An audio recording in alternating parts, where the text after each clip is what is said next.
Bonjour à tous pour cette nouvelle causerie.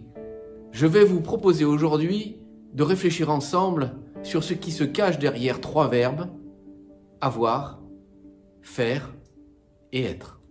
Alors, à tout de suite!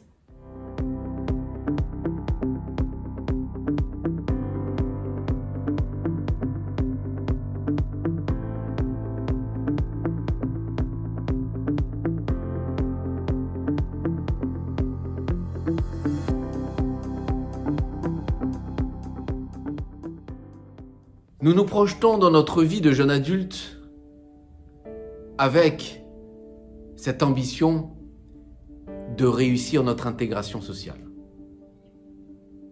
Pour cela, nous cherchons un travail rémunérateur et passionnant si possible.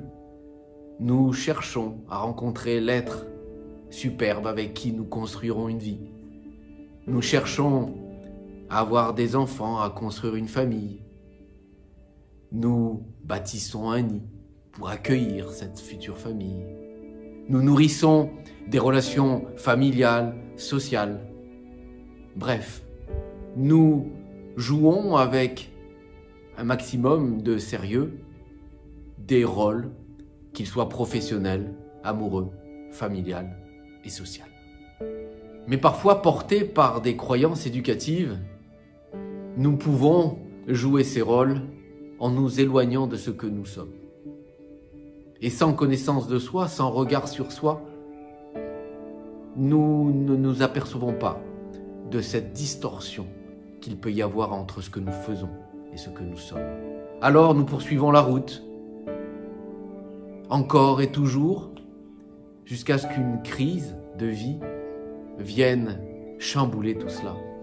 Ça peut être bien sûr un décès, un accident, une maladie, une perte d'emploi, un divorce. Mais il y a aussi cette fameuse crise de la quarantaine qui vient poser en nous cette interrogation: est-ce que ma vie a du sens? Est-ce que je veux vivre ce que je vis? Est-ce que mes relations autour de moi sont celles que je veux avoir? Suis-je à ma place? Alors, interrogeons-nous le plus tôt possible sur le pourquoi de nos actes, de nos choix, de nos actions, de manière à ce que le verbe avoir et faire utilisé dans les rôles que nous occupons puisse s'harmoniser avec le verbe être correspondant à ce que nous sommes. Il s'agit de tendre une passerelle entre ces trois verbes.